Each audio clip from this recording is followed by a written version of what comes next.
Hello dear students, few of you have asked to send the problem on annuity method. So here is the problem. So calculate the goodwill under annuity method for the following data. So ಇದುವರೆಗೂ ನಿಮಗೆ ಈ goodwill ಅನ್ನು calculation ಮಾಡಲಿಕ್ಕೆ ಬಳಕೆ ಮಾಡತಕ್ಕಂಥ ಮೆಥಡ್ಗಳನ್ನು ನೋಡಿದ್ವಿ. ಅದರಲ್ಲಿ ಯಾವುದು ಅವರೇಜ್ ಪ್ರಾಫಿಟ್ ಮೆಥಡ್ ನೋಡಿದ್ವಿ, ಸೂಪರ್ ಪ್ರಾಫಿಟ್ ಮೆಥಡ್ ನೋಡಿದ್ವಿ. ಈಗ ಆನ್ಯುಟಿ ಮೆಥಡಲ್ಲಿ ಪ್ರಾಬ್ಲಮನ್ನು ಸಾಲ್ವ್ ಮಾಡೋದು ಹೇಗೆ ಅಂತ ನೋಡೋಣ. ಆನ್ಯುಟಿ ಮೆಥಡಲ್ಲಿ ಪ್ರಾಬ್ಲಮನ್ನು ಸಾಲ್ವ್ ಮಾಡಲಿಕ್ಕೆ ಇಲ್ಲೊಂದು ಪ್ರಾಬ್ಲಮ್ ಇದೆ, ಬಹಳ ಸಿಂಪಲ್ ಆಗಿದೆ, ಸೊ ಮಾಡ್ಬೋದು. ಸೊ ಏನು ಕೇಳಿದ್ದಾರೆ ನೋಡಿ, calculate the goodwill under the annuity method for the following data. So net profit for the last 5 years ಕೊಟ್ಟಿದ್ದಾರೆ, 1 2 3 4 5 ಹೌದಲ್ವಾ. Average profit for the last 5 years ಕೊಟ್ಟಿದ್ದಾರೆ. ಅವ್ರು ಎಷ್ಟೇ ವರ್ಷನಾದರೂ ಕೊಟ್ಟಿರ್ಬೋದು, but here in this problem the 5 years profits has been given here 2010, 11, 12, 13, 14. So different figures have been given here. So that is point number A. Next point number B, capital employed. The total amount of the capital which has been employed, that is 22 lakh capital employed ಕೊಟ್ಟಿದ್ದಾರೆ. If the capital employed is not given, we need to find out the capital employed. Then how to calculate the capital employed, that we have discussed. Fine. And NRR or normal rate of return. Normal rate of return, that is 12% given. Next, present value for the annuity for 5 years at 10% interest is 3.78. This point must be given in the problem.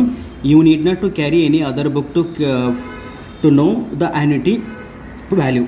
So ಈ ಒಂದು present value for ಆ್ಯನಿಟಿಗೆ ಅವರ ಪ್ರಾಬ್ಲಮಲ್ಲಿ ಎಷ್ಟು percent ಅಂತ ಕೊಟ್ಟಿರ್ತಾರೆ, ಪರ್ಸೆಂಟಿಗೆ ಮತ್ತು annuity value ಎಷ್ಟು ಅಂತಲೂ ಕೂಡ ಕೊಟ್ಟಿರ್ತಾರೆ. So this will be given in the question paper only by default, no issue. The profit includes interest on investment is 14%. How to treat this interest on investment in the problem I am going to let you know. Okay, so this is the figure which has been given to us. Based on this, we need to find out the value of the goodwill under the annuity method. So average profit is to be calculated. That is common, you know. Average profit ಕಂಡುಹಿಡಿಯಬೇಕು, normal profit ಕಂಡುಹಿಡಿಯಬೇಕು, super profit ಕಂಡುಹಿಡಿಯಬೇಕು. Only after finding out the super profit, then we have to move on to calculate the goodwill under the annuity method. ಇಷ್ಟು problem ಅನ್ನು ಕೊಟ್ಟಿದ್ದಾರೆ. First ಏನು ಮಾಡಬೇಕು ಅಂತ ಹೇಳಿದ್ರೆ ನೋಡಿ, step number 1, calculation of the average profit. That you know very well that how to calculate the average profit. So total profit divided by number of years. ಇಲ್ಲಿ problem ಅಲ್ಲಿ ಕೊಟ್ಟಿದ್ದಾರೆ total profits of the each year ಎಷ್ಟು ಕೊಟ್ಟಿದ್ದಾರೆ, 3,10,000, 3,20,000, 3,40,000, 4,05,000, 4,32,000. Total 5 years ಕೊಟ್ಟಿದ್ದಾರೆ, ಅದಷ್ಟನ್ನು ಕೂಡ ಹಾಕೊಳ್ತೀನಿ ನೋಡಿ.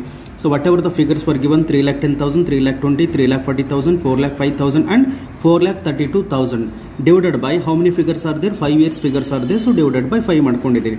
ನಾವು so ಎಲ್ಲ ಟೋಟಲ್ ಮಾಡಿ ಡಿವೈಡೆಡ್ ಬೈ 5 ಮಾಡಿದ್ರೆ 3,61,400 ಬರ್ತದೆ. ಸೊ ಇಂಟ್ರೆಸ್ಟ್ ಆನ್ ಇನ್ವೆಸ್ಟ್ಮೆಂಟ್ ಅನ್ನ ಕೊಟ್ಟಿದ್ದಾರೆ ಪ್ರಾಬ್ಲಮ್ ಅಲ್ವಾ. Interest on investment that is 14,000 ಕೊಟ್ಟಿರೋದ್ರಿಂದ ಏನು ಮಾಡ್ತೀನಿ, ಅದನ್ನು ಮೈನಸ್ ಮಾಡ್ಕೊಳ್ಬೇಕಾಗಿತ್ತು. ಹವೆವರ್ ಈಗ ಅವರೇಜ್ ಪ್ರಾಫಿಟ್ ಕ್ಯಾಲ್ಕುಲೇಟ್ ಮಾಡಿದ್ದೀರಾ, ಬಟ್ ಇಂಟ್ರೆಸ್ಟ್ ಆನ್ ಇನ್ವೆಸ್ಟ್ಮೆಂಟು ಕೂಡ ಕೊಟ್ಟಿರೋದ್ರಿಂದ ಅದನ್ನು ಮೈನಸ್ ಮಾಡ್ತೀರಿ, minus interest on investment. So 3,61,400 minus 14,000, so 3,47,400. ಇದಕ್ಕೆ ಏನಂತ ಹೇಳ್ತೀರಂದ್ರೆ adjusted average profit.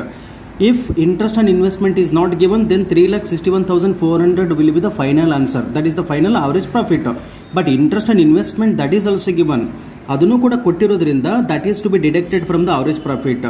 Once interest on investment is deducted from the average profit, then you will get adjusted average profit. ನೀವು full formal ಬರೀರಿ adjusted average profit 3,47,400. That is step number 1 clear.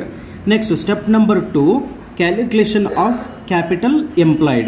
But capital employed is given in the problem. ಹೌದಲ್ವಾ ನೋಡಿ, capital employed that is 22 lakh is already given. ಹಾಗಾಗಿ ನೇರವಾಗಿ ಏನು ಮಾಡ್ತಾ ಇದ್ದೀನಿ, calculation of normal profit. So calculation of capital employed is not required. ಅದು ಕೊಟ್ಟಿಲ್ಲ ಅಂದರೆ ಕ್ಯಾಲ್ಕುಲೇಟ್ ಮಾಡಬೇಕು. ಹೆಂಗೆ ಕ್ಯಾಲ್ಕುಲೇಟ್ ಮಾಡಬೇಕು ಅಂತೇಳಿ ನಿಮಗೆ ಗೊತ್ತಿದೆ, ಅದು ಫೈನ್. ಈಗ ನಾರ್ಮಲ್ ಪ್ರಾಫಿಟ್ ಕ್ಯಾಲ್ಕುಲೇಷನ್ ಮಾಡ್ತೀನಿ. Step number 2, calculation of normal profit. Normal profit is equal to capital employed into NRR. Capital employed ಇಲ್ಲ ಅಂತಂದರೆ calculation of capital employed that is step 2 ಆಗ್ತಾ ಇತ್ತು.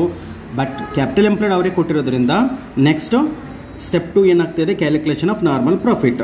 Okay, net profit is equal to capital employed into NRR. Capital employed that is 22 lakh given. Year is 22 lakh ಕೊಟ್ಟಿದ್ದಾರೆ.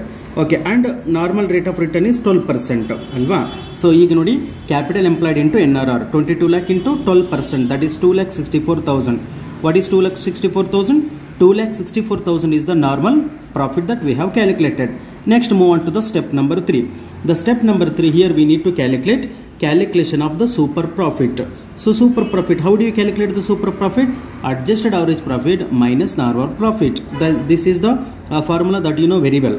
So adjusted average profit, that is 3,47,400 is the adjusted average profit. Step number 1 nalle kandidukonbittiddiralva. So that is 3,47,400. So ಈಗ step number 3 ನಲ್ಲಿ same adjusted average profit minus normal profit. Adjusted average profit, that is 3,47,000 minus normal profit. From step number 2 we have calculated, that is 2,64,000. So if you deduct 2,64,000 from the 3,47,000, then you will get the 83,400. This 83,400 is the what? Super profit. Next, step number 4 and the final step, that is calculation of goodwill. How do you calculate the goodwill here? Goodwill is equal to super profit into annuity factor. So super profit we have calculated 83,400. So 83,400 into annuity factor. What is annuity factor? Here it is given.